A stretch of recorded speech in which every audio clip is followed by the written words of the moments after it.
The decisions made in smoke-filled war rooms decades ago didn't stay there. They're embedded in the borders on your map, the alliances in today's headlines, and the technology in your pocket. Subscribe to Cold War Black Files, and we'll show you how the strategies, secrets, and power plays of the past century connect directly to the world you're navigating right now.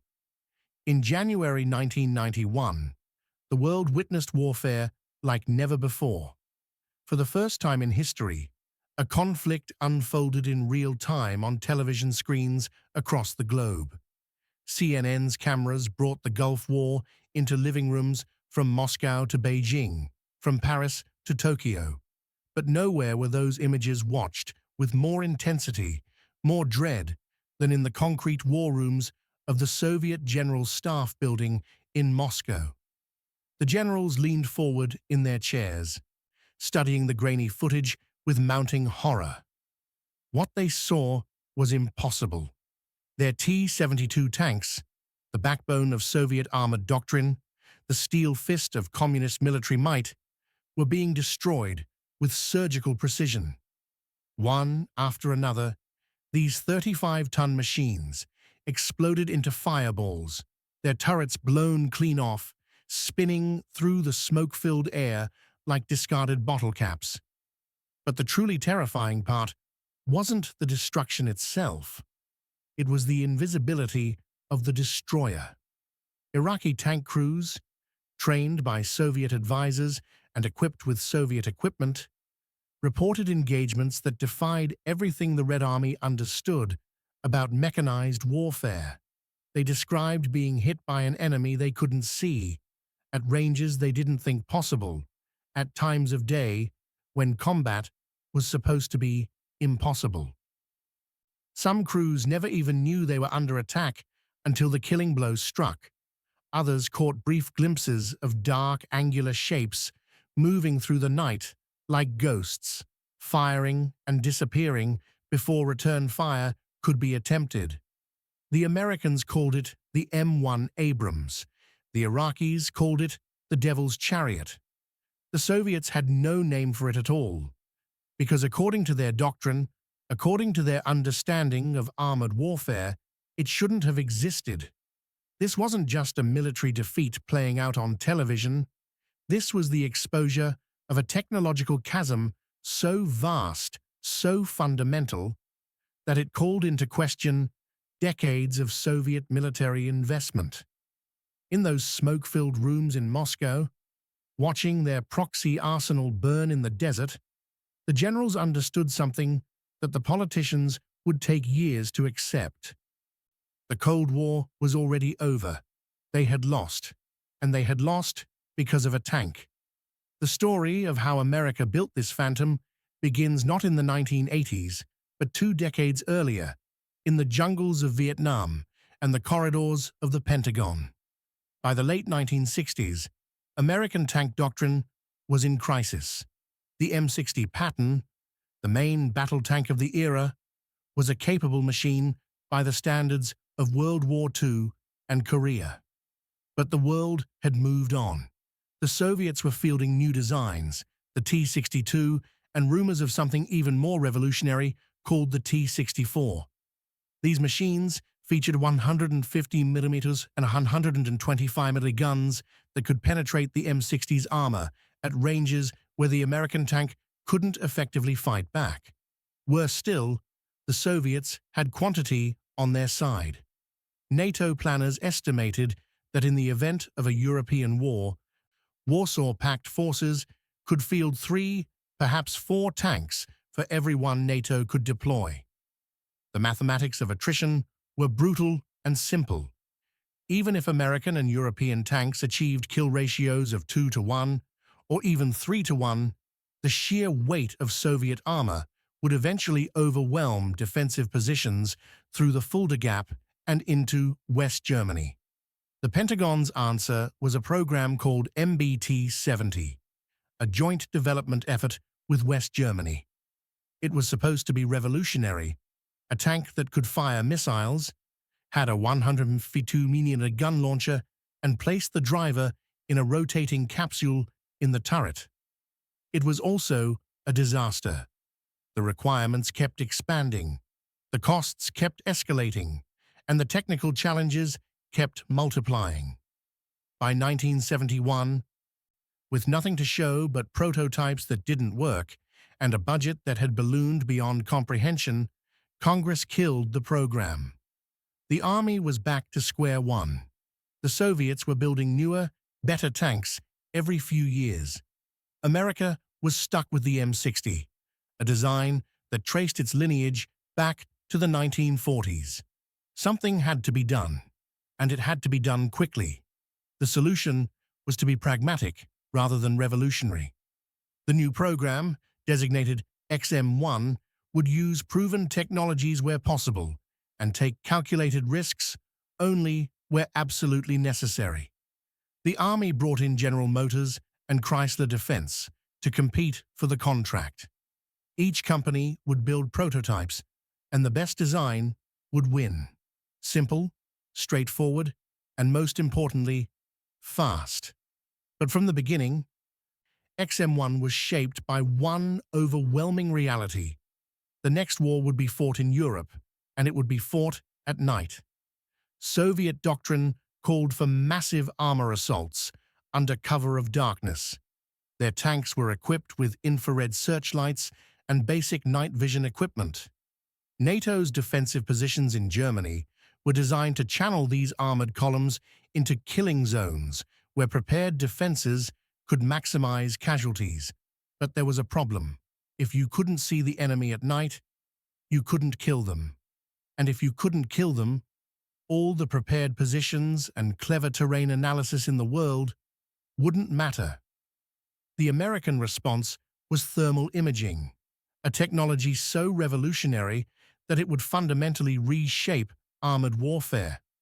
Unlike traditional night vision, which amplifies existing light, thermal imaging detects heat signatures, a running tank engine, hot gun barrels, even the warmth of a human body, all become visible in complete darkness through thermal sights. There's no infrared searchlight to give away your position, no need for artificial illumination. The night, that ancient ally of attackers and ambushers, became transparent. The implications were staggering. For the first time in history, one side in a conflict could see clearly while the other groped in darkness. The advantage wasn't incremental, it was categorical. But thermal imaging was only part of the equation. The XM1 needed to survive hits from Soviet guns that could punch through a foot of steel armor. The solution came from an unexpected source: the British. In the late 1960s, British researchers had developed something called Chobham armor, named after the research facility where it was created. The details were highly classified, but the principle was revolutionary. Instead of solid steel, Chobham used layers of different materials, ceramics, metals, polymers, arranged in a composite structure. When a shaped charge warhead or kinetic penetrator struck this layered armor, the different materials would disrupt the attack in ways that homogeneous steel never could. Ceramics would shatter the penetrator or disperse the jet from a shaped charge. Layers would absorb and spread out the energy. The result was protection that, pound for pound, far exceeded anything made from steel alone.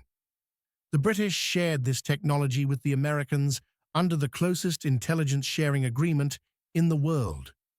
The Abrams would be wrapped in Chobham armor, its frontal arc nearly impervious to the Soviet guns that had made the M60 obsolete. But protection came at a cost. The XM1 was heavy, enormously heavy. Early estimates put it at over 60 tons, and weight is the enemy of mobility. A 60-ton tank needs a powerful engine, and powerful engines in 1970s technology meant gas turbines or massive diesel engines. General Motors proposed a diesel. It was conventional, reliable, and fuel-efficient. Chrysler proposed something radical: a turbine engine derived from helicopter designs. The AGT-1500 turbine was smooth, powerful, and could run on multiple fuel types: diesel, kerosene, even jet fuel in a pinch. It was also, critics noted, a fuel hog that would be a nightmare for logistics. The Army chose the turbine. The decision was controversial then, and remains debated today, but it gave the Abrams something no other tank had: astonishing acceleration and sustained high-speed mobility. A 60-ton machine that could sprint to 40 miles per hour and maintain that speed across rough terrain was unprecedented. In the fluid, fast-moving battles the Army expected to fight in Europe, that mobility could be the difference between life and death.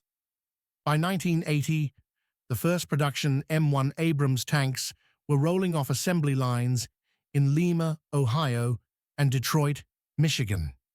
They were impressive machines, mounting a 105mm gun, protected by revolutionary armor, and equipped with thermal sights that turned night into day.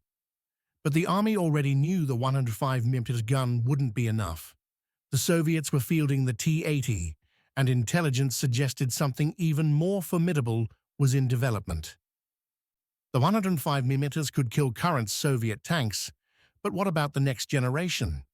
The answer was the M1A1 variant, which entered production in 1985. It mounted a German-designed Rheinmetall 120mm smoothbore gun, the most powerful tank gun in the Western arsenal. But the gun was only as good as its ammunition, and here the Americans developed something truly radical: depleted uranium penetrators. Depleted uranium is a byproduct of the uranium enrichment process, denser than lead, denser than tungsten. When fashioned into a long-rod penetrator and fired at extreme velocities, it doesn't just punch through armor, it self-sharpens as it penetrates, maintaining its point, rather than mushrooming like softer metals. The result is a kinetic energy round, capable of defeating any armor the Soviets had or were likely to develop in the foreseeable future. By 1990, the Abrams had evolved into a formidable weapons system. It could see at night when enemies were blind. It could survive hits that would destroy other tanks. It could kill at ranges that put enemies at a fatal disadvantage. But all of this was theory, computer simulations, and peacetime exercises. No one really knew how the Abrams would perform in actual combat against a well-equipped, Soviet-trained adversary. Then Saddam Hussein invaded Kuwait. Iraq's army in 1990 was the fourth largest in the world, battle-hardened from 8 years of war with Iran and equipped with Soviet and French hardware. Their tank fleet included thousands of T-55s, T-72s, and over 700 T-72 tanks, the same T-72s that had terrified NATO planners throughout the 1980s. These weren't export downgrade models either. Many were T-72Ms with advanced armor packages and fire control systems.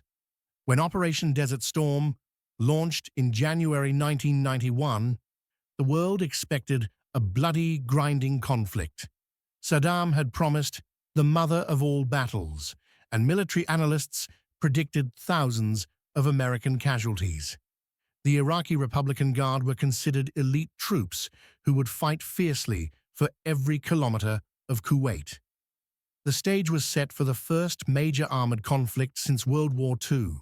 What happened instead was a massacre. The Battle of 73 Easting, fought on February 26, 1991, became the textbook example. 2nd Armored Cavalry Regiment encountered Iraqi Republican Guard forces in the featureless desert along a navigation line designated 73 Easting. It was late afternoon, transitioning to dusk, with sandstorms reducing visibility. The conditions should have favored the defenders. They didn't. The thermal sights on the American tanks and Bradley fighting vehicles cut through the sand and dust like it wasn't there. Iraqi T-72s, dug into prepared positions, were visible on thermal displays as bright white shapes against the cooler desert background. Their engines were running to keep their electronic systems powered, and those hot engines might as well have been spotlights. The American vehicles opened fire at ranges exceeding 3 kilometers. The Iraqis never saw them coming. The 120mm depleted uranium rounds traveled at nearly a mile per second. When they struck T-72s, they punched through the frontal armor, through the crew compartment, and often clean out the back. Many T-72s exploded catastrophically as their ammunition cooked off, turrets launching into the air from the force of secondary explosions. Iraqi crews who survived the initial impacts tried to return fire. Their 125mm guns were powerful weapons, theoretically capable of penetrating any tank in the world. But they couldn't hit what they couldn't see. Soviet doctrine relied on massed fire and volume of shots to compensate for individual inaccuracy. That doctrine required being able to see the target.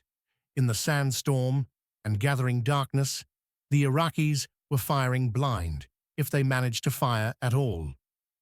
The few rounds that did strike American tanks produced results that must have seemed impossible to the Iraqi gunners. Depleted uranium sabot rounds, the same type the Americans were using, hit M1A1 tanks and failed to penetrate.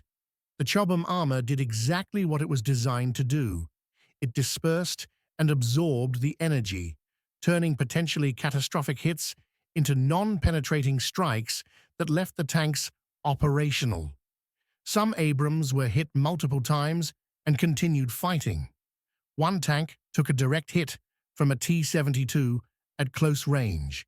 The crew felt the impact, checked their systems, confirmed everything still worked, and continued engaging targets. The T-72 that had shot them was destroyed seconds later. The Battle of 73 Easting lasted 23 minutes. In that time, the 2nd Armored Cavalry destroyed over 100 Iraqi armored vehicles, including dozens of T-72s. American losses were one Bradley fighting vehicle, damaged by friendly fire and later recovered. No M1 Abrams were destroyed, not one. This pattern repeated across the theater. At the Battle of Medina Ridge, the 1st Infantry Division destroyed hundreds of Iraqi vehicles in just a few hours. At Norfolk, the 2nd Armored Division cut through Republican Guard formations like they weren't there. The Iraqi army, which military analysts had compared to the Soviet forces NATO expected to face in Europe, was annihilated with casualty ratios that defied belief. Some American tank units achieved kill ratios exceeding 50-1. The television cameras captured burning Iraqi tanks, long columns of destroyed vehicles, and Iraqi soldiers surrendering in droves. What the cameras couldn't show was the technology gap that made this possible. They couldn't show the thermal sight displays where American gunners calmly selected targets that were completely invisible to the enemy. They couldn't show the fire control computers that calculated range, wind, target motion, and barrel droop automatically, allowing gunners to hit moving targets at 2 miles on the first shot. They couldn't show the depleted uranium penetrators slicing through armor that should have been adequate protection. But in Moscow, the generals understood. They had trained many of Iraq's tank crews. They had sold them the T-72s. They knew those weren't bad tanks or poorly trained soldiers. The Republican Guard were competent, often veteran tankers who knew their equipment. The tactics they employed were standard Soviet doctrine, the same tactics the Red Army would have used in a European war. And they had been completely outclassed. The implications were inescapable. If this was what American tanks could do to Iraqi T-72s, what would they do to Soviet T-72s, T-80s, even the newest T-90 prototypes. The Soviet Union had built its military doctrine around massive tank armies, overwhelming NATO through sheer numbers and acceptable losses. But the Abrams had shattered the mathematics of that doctrine. When one American tank could kill dozens of Soviet tanks before being destroyed, numbers no longer mattered. The Red Army's armored fist had been rendered obsolete overnight. The Soviet economy was already in crisis. Oil prices had collapsed, the war in Afghanistan had bled resources and morale, and the glasnost reforms had unleashed forces Gorbachev couldn't control. But the military had always been the one area where the Soviet Union could claim parity or even superiority over the West. The Red Army was massive, powerful, and equipped with thousands of modern tanks. That had been a source of pride, a justification for the sacrifices and privations Soviet citizens endured. The Gulf War destroyed that illusion. To match the technology demonstrated by the Abrams, the Soviet Union would need to completely redesign its tank force, develop new thermal imaging systems, new armor, new ammunition, new training protocols. It would cost hundreds of billions of rubles the Soviet economy didn't have. And even if the money could be found, the industrial base to produce such systems at scale didn't exist. The technology gap wasn't something that could be bridged with better tactics or more training. It was fundamental and systemic. In retrospect, the symbolism was almost too perfect. As Soviet generals watched their tanks burn on CNN, the Soviet Union itself was approaching its final collapse. In August 1991, hardliners attempted a coup to preserve the communist system. It failed. By December, the Soviet Union ceased to exist, fragmenting into 15 independent republics. The Cold War, which had defined global politics for nearly half a century, ended not with nuclear holocaust, but with the quiet acknowledgement that one side could no longer compete. The M1 Abrams didn't cause the collapse of the Soviet Union. Economic contradictions, political sclerosis, and the inherent inefficiencies of centrally planned economies were far more important factors. But the Abrams and what it represented crystallized the reality that Soviet leaders could no longer deny. The technological and economic gap between East and West had grown too large to bridge. The arms race was lost, and continuing to pretend otherwise would only impoverish the Soviet people further while accomplishing nothing. The Abrams itself went on to become arguably the most successful tank design of the modern era. It has served in every American conflict since Desert Storm, from the streets of Baghdad to the mountains of Afghanistan. It has been continuously upgraded with new armor packages, digital systems, and ammunition types. No American crew has ever been killed by enemy fire, while inside an Abrams, a safety record unmatched by any other tank in comparable combat situations. But perhaps its greatest impact was not on the battlefield, but in the minds of military planners around the world. The Gulf War demonstrated that technological superiority could overcome numerical disadvantages to an extent no one had previously thought possible. It showed that investments in thermal imaging, advanced armor, and precision fire control could produce disproportionate results. Every major military in the world studied the lessons of Desert Storm and tried to replicate the capabilities the Abrams demonstrated. The Phantom tank that Soviet generals watched with horror in 1991 was more than just a weapon system. It was the physical manifestation of a technological and economic gap that proved unbridgeable.